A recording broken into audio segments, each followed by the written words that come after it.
ಭಾರತ ಪಾಕಿಸ್ತಾನದ ನಡುವೆ ಯುದ್ಧದ ಆತಂಕವೇ ಶುರುವಾಗಿದೆ. ರಾಜ್ಯದ 17 ಅಣೆಕಟ್ಟುಗಳಿಗೆ ಭದ್ರತೆ ಒದಗಿಸುವುದಕ್ಕೆ ಸೂಚನೆ ಕೊಡಲಾಗಿದೆ. ಅಣೆಕಟ್ಟುಗಳಿಗೆ ಭದ್ರತೆ ಒದಗಿಸಲು ತುರ್ತು ಆದೇಶ ಹೊರಬಿದ್ದಿದೆ.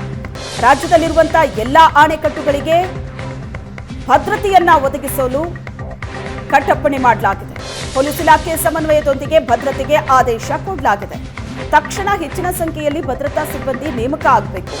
ಒಂದು ವೇಳೆ ಭದ್ರತೆಯಲ್ಲಿ ಯಾವುದೇ ಚ್ಯುತಿಯಾದರೆ ಸಂಬಂಧಪಟ್ಟ ಅಣೆಕಟ್ಟು ಅಧಿಕಾರಿಗಳೇ ಹೊಣೆಗಾರರು. ಸೂಕ್ತ ಭದ್ರತಾ ವ್ಯವಸ್ಥೆಯನ್ನ ಕಲ್ಪಿಸುವಂತೆ ರಾಜ್ಯ ಸರ್ಕಾರ ಆದೇಶವನ್ನ ಕೊಟ್ಟಿದೆ. ಭಾರತ ಪಾಕಿಸ್ತಾನದ ನಡುವೆ ಯುದ್ಧದ ಆತಂಕ ಕ್ಷಣ ಕ್ಷಣಕ್ಕೂ ಹೆಚ್ಚಾಗ್ತಾ ಇದೆ. ಈ ನಡುವೆ ದೇಶದಾದ್ಯಂತ ಸಾಕಷ್ಟು ಎಚ್ಚರಿಕೆಯನ್ನ ತೆಗೆದುಕೊಳ್ಳಲಾಗ್ತಾ ಇದೆ. ರಾಜ್ಯದಲ್ಲಿರುವಂತಹ ಅಣೆಕಟ್ಟುಗಳ ಬಗ್ಗೆ ಹೆಚ್ಚಿನ ಗಮನ ಕೊಡಲಾಗಿದೆ. 17 ಅಣೆಕಟ್ಟುಗಳಿಗೆ ಭದ್ರತೆ ಒದಗಿಸುವುದಕ್ಕೆ ರಾಜ್ಯ ಸರ್ಕಾರ ಆದೇಶ ಕೊಟ್ಟಿದೆ. ಈ ಬಗ್ಗೆ ಹೆಚ್ಚಿನ ಡೀಟೇಲ್ಸ್ ಕೊಡ್ತಾರೆ ನಮ್ಮ ಪ್ರತಿನಿಧಿ ಶರತ್ ಸಂಪರ್ಕದಲ್ಲಿದ್ದಾರೆ. ಶರತ್, ರಾಜ್ಯದಲ್ಲಿರುವಂತಹ ಅಣೆಕಟ್ಟುಗಳಿಗೆ ಈಗ ಭದ್ರತೆಯನ್ನ ಕೊಡಬೇಕು ಅಂತ ರಾಜ್ಯ ಸರ್ಕಾರ ಆದೇಶಿಸಿದ್ದು, ಪ್ರಮುಖವಾಗಿ ಯಾವೆಲ್ಲ ಅಣೆಕಟ್ಟುಗಳಿದೆ ಲಿಸ್ಟ್ ಅಲ್ಲಿ, ಯಾವ ರೀತಿಯಾದಂತಹ ಭದ್ರತೆಯನ್ನ ಅಣೆಕಟ್ಟುಗಳಿಗೆ ಒದಗಿಸಲಾಗ್ತಾ ಇದೆ? ಶ್ವೇತಾ, ಪಹಲ್ಗಾಮ್ ದಾಳಿಗೆ ಆಪರೇಷನ್ ಸಿಂಧೂರದ ಮೂಲಕ ಸಂಪೂರ್ಣವಾದಂತಹ ಪ್ರತೀಕಾರವನ್ನ ತೆಗೆದುಕೊಳ್ಳುವಂತಹ ಕೆಲಸವನ್ನ ಭಾರತ ಮಾಡಿದ್ರೆ, ಇನ್ನೊಂದು ಕಡೆಯಲ್ಲಿ ಭಾರತ ಮತ್ತೆ ಪಾಕಿಸ್ತಾನದ ನಡುವೆ ಯುದ್ಧದ ಭೀತಿಯ ಜೊತೆಗೆ ರಾಷ್ಟ್ರಾದ್ಯಂತ ಯಾವ ರೀತಿಯಾದಂತಹ ಕಟ್ಟೆಚ್ಚರದ ಕ್ರಮಗಳನ್ನ ತೆಗೆದುಕೊಳ್ಳಬೇಕು, ಅದಕ್ಕೆ ಸಂಬಂಧಪಟ್ಟಂತಹ ಸಿದ್ಧತೆಗಳನ್ನ ಸರ್ಕಾರಗಳು ಮಾಡಿಕೊಳ್ತಾ ಇರುವಂತದ್ದು. ಅದರಲ್ಲೂ ಪ್ರಮುಖವಾಗಿ ಕರ್ನಾಟಕದ ಅಣೆಕಟ್ಟುಗಳು ಭಾಗಗಳು ಯಾವಿದ್ದಾವೆ ಅಲ್ಲೆಲ್ಲವೂ ಕೂಡ ಸಂಪೂರ್ಣವಾದಂತಹ ಭದ್ರತೆಯನ್ನ ತೆಗೆದುಕೊಳ್ಳಬೇಕು ಅನ್ನುವಂಥ ಒಂದು ಸೂಚನೆಯನ್ನ ಸದ್ಯ ತುರ್ತಾಗಿ ರಾಜ್ಯ ಸರ್ಕಾರ ನೀಡಿರುವಂತದ್ದು. ಅದರ ಆಧಾರದಲ್ಲಿ ರಾಜ್ಯ ಪೊಲೀಸ್ ಇಲಾಖೆಯೊಂದಿಗೆ ಸಮನ್ವಯತೆಯನ್ನು ಸಾಧಿಸಿಕೊಂಡು ಅವರ ಜೊತೆಗೆ ಕೈ ಜೋಡಿಸಿಕೊಂಡು ಏನು ಅಣೆಕಟ್ಟುಗಳಿದ್ದಾವೆ ಆ ಭಾಗಗಳಲ್ಲಿ ಹೆಚ್ಚಿನ ಭದ್ರತೆಯನ್ನು ನೀಡಬೇಕು.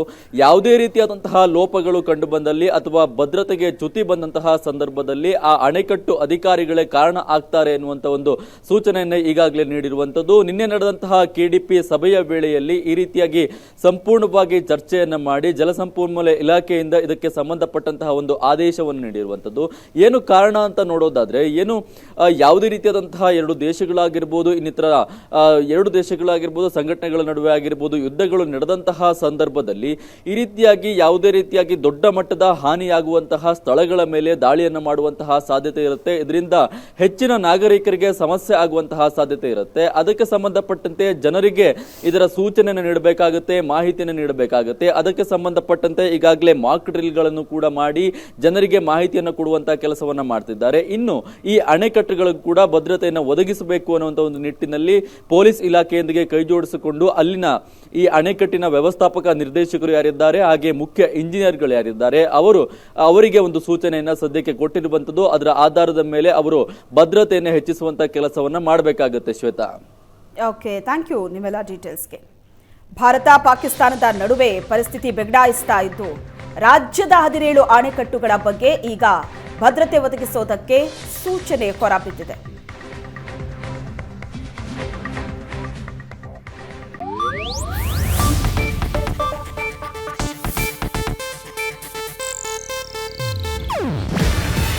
ಇದು ಏಷ್ಯಾನೆಟ್ ನ್ಯೂಸ್ ನೆಟ್ವರ್ಕ್ ಪ್ರಸ್ತುತಿ. ನೀವು ನೋಡ್ತಿದ್ದೀರಾ ಏಷ್ಯಾನೆಟ್ ಸುವರ್ಣ ನ್ಯೂಸ್.